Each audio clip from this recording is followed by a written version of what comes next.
네, 안녕하세요. 슈퍼주니어 예성입니다. 여러분은 혹시 술 좋아하세요? 혹시 술을 좋아하지 않더라도 술자리의 문화를 좋아하시는 분들이 계실 수도 있을 것 같네요. 사실 저는 술은 좋아하지 않는 것 같고요. 술자리도 잘 안 하지만 뭐 그렇잖아요. 술이 있는 곳에 사는 이야기가 있고 가끔은 잊지 못할 추억이 쌓이기도 하고요. 아니, 왜 술도 안 마시는 사람이 술 얘기를 하느냐고요? 정말 독특하게도 술을 주제로 한 전시가 있어서 가보려고 합니다.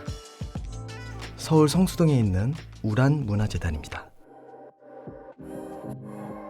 혹시 음주 권장 방송이냐 오해를 하실 수도 있는데 절대로 아니고요. 술을 매개로 여러 작가들의 공예 작품들을 만나는 자리입니다. 자, 그럼 1층에서 열리는 그녀의 자리 전시 먼저 만나러 가볼게요. 와, 그녀의 자리라는 전시 제목답게 이런 풍경이 펼쳐져 있습니다. 공예를 하는 여성 작가 6명이 모인 바로 이곳 전시. 작가마다 파란 발을 들이우고 그 안에 자신의 술 이야기를 풀어놓았다는데요. 그런데 그녀의 자리라 왜 여성에 한정 지은 걸까요? 성별을 논하는 거 별로 좋아하진 않지만 그렇군요. 예나 지금이나 여성과 술의 조합이 부정적인 사회, 그런 구조 속에서도 술을 매개로 즐거움을 누리는 여성들의 이야기에 주목한다고 합니다. 남성인 저는 미처 몰랐던 이야기도 있을 것 같고요. 하지만 술에 관련된 이야기니까 정말 많은 분들이 공감하실 수 있을 만한 이야기가 될 것 같습니다. 전시의 시작을 여는 이 자리엔 진희서 작가의 그녀의 자리라는 작품이 놓여 있습니다. 이번 전시의 모티브가 된 작품이라는데요. 술병과 술잔이 놓인 분위기가 참 단정하죠. 술자리 느낌이라기보다는 차를 마시며 사색하는 자리라고 해야 더 어울릴 것 같은데, 설명을 보니까 벤치처럼 보이는 이 기다란 테이블은 책상, 그리고 술병이 놓인 테이블은 보이는 대로 술상. 그런데 정말 재밌는 게 평상시엔 이 술상을 책상 밑에 넣어 두었다가 필요할 때 꺼내 쓰는 식으로 크기를 디자인했다고 합니다. 책상은 사색을 하고 그러다 뭔가 떠오르면 글을 쓰거나 하는 그런 공간처럼 여겨지는데, 그 밑에 술상이 있다. 그럼 뭔가 사색할 때 조금 더 도움이 되려나? 술 한 잔에 살짝 풀린 긴장, 그리고 솔직해진 감성 사이로 갑자기 노래 가사가 막 써진달지 아니면 영감이 찾아오는 그런 순간들이 있잖아요.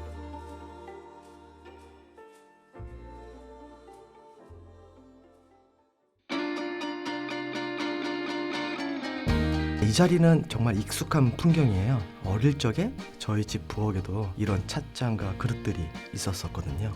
야, 근데 그릇들 완전 힙한데요? 완전 레트로야. 좋아, 내 스타일이야. 그리고 특히 이 담금주요. 할머니가 계시는 시골집에 매화나무가 있었는데 여름이면 엄마가 그 매실을 이렇게 따다가 꼭 술에 이렇게 담그셨어요. 야, 진짜 옛날 생각납니다. 특히 할아버지 할머니랑 같이 사는 친구들의 집에 가면 이게 마치 전시처럼 거실에 이렇게 다양한 담금주들이 전시가 되어 있었어요. 뭐 인삼이나 산삼 같은 것들도 이렇게 한국식 양주라고 하죠. 그런데 작가도 비슷한 추억이 있었나 봅니다. 제목이 시절의 잔상, 박선민 작가의 작품입니다. 어릴 적에 할머니랑 같이 살면서 할머니가 가족들을 위해 술 담그는 모습을 자주 봐왔다고 해요. 처음 배운 술도 할머니의 과실주였다고 하네요. 나는 처음 마신 술이 이러고 있어.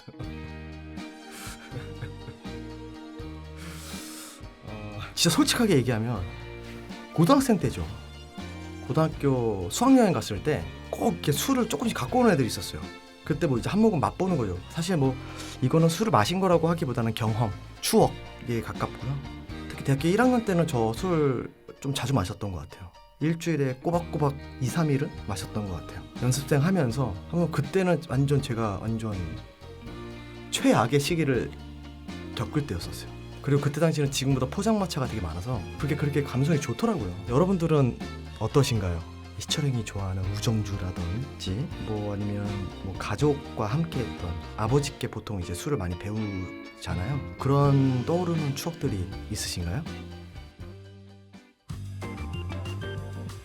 이 자리에 들어오니까 새참? 그런 이미지가 떠오릅니다.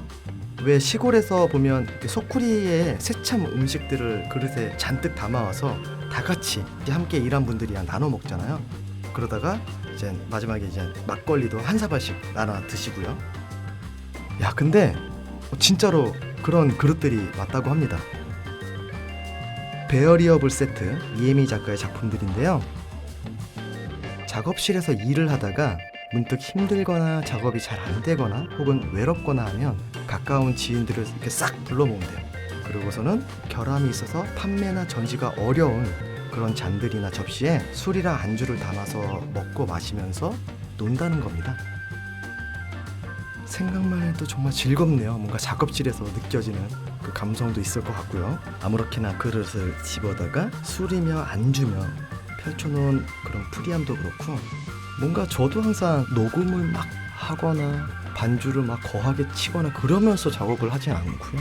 항상 좀 수다와 함께 어우러지는 게 많아요. 그러다 보면 아이디어도 또 많이 나오고, 특히 이번에 제 정규 1집도 간단하게 술자리를 할 때도 있었는데, 그러다 보면 또다시 작업 얘기가 나오고, 그 얘기 안에서 꽃이 피어서 이렇게 앨범으로, 그런 시간들이 굉장히 의미가 있고 기억이 남고 그렇습니다.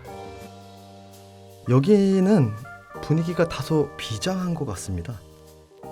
웬 키다란 검 같은 게 놓여 있고요. 이건 컵인 것 같은데 뾰족뾰족 가시가 솟아나 있습니다. 근데 작품 제목을 확인하고 나니까 고개가 끄덕여집니다. 바로 최수진 작가의 안전한 술자리를 위한 도구들. 그러게요. 뭐 남성분들 같은 경우는 갑자기 기싸움을 하면서 서로의 그런 남성미를 뿜뿜하시는 분들이 계시고, 그리고 또 여성분들은 여러 가지 또 위험한 순간들이 닥치기도 하죠. 그래서 그런 조그만 은장도도 아니고 바로 이렇게 커다란 칼을 옆에 두고 있어야 되고, 가볍게 나누는 이 술 한 잔에도 정말 뾰족한 가시를 세우고 있어야 하고, 이 하얀 삼배가 그런 현실을 위로해 주는 것 같기도 하고, 참 여러 가지 생각이 들게 만드네요. 와, 이거 너무 예쁜데요? 이건 뭐죠? 샹들리에에 증류 장치를 갖다 놓은 것 같은데, 장식된 조각 모양을 보니까 트로피 같기도 하고요. 네, 이 작품은 박혜인 작가의 기념의 날을 위한 증류 장치라고 되어 있는데요. 여기 안에 담긴 액체가 바로 맥주라고 합니다. 오, 샹들리에에도 맥주가 담겨 있네요. 근데 정말 재밌는 게 작가의 주량이 딱 맥주 500cc라고 합니다. 그래서 여기 있는 작품에도 자기 주량만큼 딱 500cc만 담겨졌다고 하는데, 저 같은 경우는 맥주는 500cc로는 부족하죠. 네, 소주를 제가 잘 못 마시고, 맥주는 그래도 조금 500cc? 잘 기억은 안 나는데 그래도 뭐 한 2, 3잔은 마실 수 있지 않을까. 작품에 얽힌 이야기가 굉장히 낭만적입니다. 홀로 오스트리아를 여행하다가 새해 첫날을 맞았는데 알프스를 바라보면서 기념으로 마신 맥주 한 캔이 그렇게 행복했다는 겁니다. 그럴 때 있죠. 저도 예전에 스위스에 사는 친구를 만나러 갔다가 거기도 알프스 산맥이죠. 정말 진한 치즈로 만든 퐁듀와 함께 그 스위스는 보드카를 주로 마십니다. 사실 보드카 저 잘 못 마시는데 그때는 그 알프스 산맥에서 마시는 그 보드카가 달콤하게 느껴졌던 것 같기도 해요. 자, 전시실 가장 안쪽에 있는 이 자리, 유진경 작가의 품다라는 작품인데요. 어느 선술집 풍경 같습니다. 뭔가 벽에 비친 파란 발의 그림자가 꼭 비 내리는 풍경 같기도 하고, 어디서 빗소리도 들려오고 말이죠. 또 여럿이 말고 단 둘이, 뭔가 그런 느낌적인 느낌 있는 분위기랄까? 작가가 남긴 이야기도 그렇습니다. 여행 중에 비가 엄청나게 쏟아지는 밤이었대요. 후배와 둘이 비를 피해서 다리 밑에 불을 피우고 고기를 구우며 소주를 마시고 있는데, 그렇게 천천히 취해가는 시간이 서로에게 위로가 되었다는 그런 이야기. 그 음식도 굉장히 술을 먹을 때 중요하잖아요. 네, 특히 굉장히 까다로운 사람들도 많아요. 이 술에는 이걸 먹어야 돼, 이 술에는 저걸 먹어야 돼. 뭐 대표적으로 저희 멤버 규현이가 그렇죠. 아무튼 그럴 때가 있습니다. 특별히 어떤 대화가 오가지 않아도 그냥 서로 마음이 맞거나 마음에 맞는, 서로 좋아하는 음식을 먹어도 그렇고요. 저 테이블 너머로 마주 앉고 싶은 사람이 있나요? 술 한잔 나누고 싶은 그런 사람 말이에요.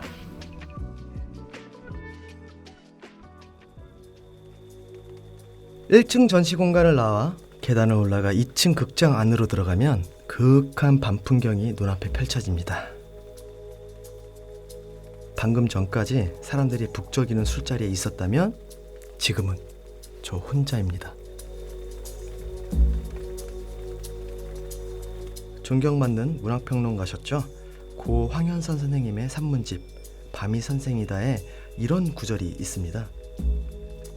낮이 이성의 시간이라면 밤은 상상력의 시간이다. 낮이 사회적 자아의 세계라면 밤은 창조적 자아의 시간이다. 여러분에게 밤은 어떤 시간인가요? 원래 공연장으로 쓰이는 곳이라서인지 꼭 연극무대 위를 거닐고 있는 느낌입니다. 좋아요.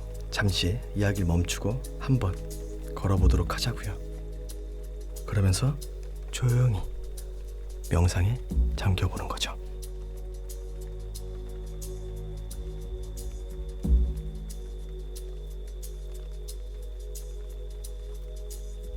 밤길 곳곳에 술을 떠올리게 하는 풍경들이 눈에 띄어요. 여기 내걸린 사진들은 술에 익어가는 풍경들을 담아낸 것들이라고 합니다. 쌀과 누룩, 물, 그리고 시간이 만나 술을 빚어내고 그윽한 향에 다다르기까지. 바라보기만 해도 절로 취하는 그런 기분이 들죠.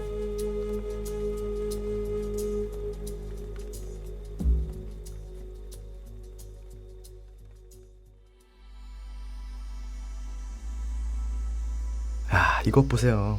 마치 가로등 켜진 밤에 골목을 이렇게 내려다보고 있는 것 같은데, 아니면 밤 비행기를 타고 이륙할 때나 착륙할 때 보이는 그런 도심 야경 같기도 하고요. 그 풍경을 이루고 있는 것들이 전통 토기들입니다. 술병, 술잔, 접시, 모양이며 질감 모두 정말 운치가 있지 않나요? 술을 그다지 좋아하지 않는 저도 왠지 여기엔 뭔가 술 한 잔 딱 따라서 마셔보고 싶습니다. 그러면서 저 이렇게 넘실거리는 풀들을 바라보며 그냥 아무 생각 없이 있고 싶달까? 정말 진짜로요. 그동안 너무 생각을 많이 했거든요. 여기에 놓인 달 항아리는 또 어떻고요? 그 옛날 선비들은 독작, 요즘 말로 하면 혼술하는 문화를 즐겼다고 합니다. 상대방과 술을 주거니 받거니 하는 것이 일반적인 문화인 줄 알았는데 정말 옛날부터 이미 혼술이 유행이었다니. 그 이유가 홀로 술 한 모금 하면서 밤하늘의 달에 취해보고 자기 자신을 이렇게 들여다보기 위해서라는 거죠. 왠지 이런 시간 속에서 특히 선비들은 뭔가 시나 글들도 참 많이 썼을 것 같다라는 생각이 듭니다. 요즘에 우리가 술 문화를 잘못 즐기고 있는 것 같다는 생각이 듭니다. 술은 취하기 위해서 존재하는 게 아니라 현재의 시름을 잠시 내려놓고 삶의 방향과 그 좌표를 재점검하는 매개가 될 수 있는데 말이죠. 사실 제게 밤은 늘 이런 시간이었던 것 같습니다. 뭔가 나 혼자서 사색에 잠기는 밤, 나만이 존재하는 시간. 술의 운치가 이렇게 더해졌으니까 오늘 밤은 약간은 다른 시간이 될 것 같기도 해요. 이러다가 밤마다 혼술해서 술 먹는 거에 미쳐서 술 맨날 마시면서 이러면 안 되죠. 아무튼 낮에 있었던 시름들 혹은 오랫동안 지우고 싶었지만 그럴 수 없었던 기억들, 하지만 한숨 자고 나면 한결 좋아질 거라고들 말하잖아요. 근데 술이 있으니 오늘은 정말 푹 잠들 수 있겠다. 그리고 개운하게 일어날 수도 있겠죠. 머리 아픈 거 아니겠죠? 자, 오늘 함께한 술자리, 그리고 함께 거닌 밤 산책, 이 모든 것들이 여러분에게 힐링이 된 그런 시간이었길 바라며 다음 에피소드에서 만나보도록 하겠습니다. 전 술 먹으러 갑니다.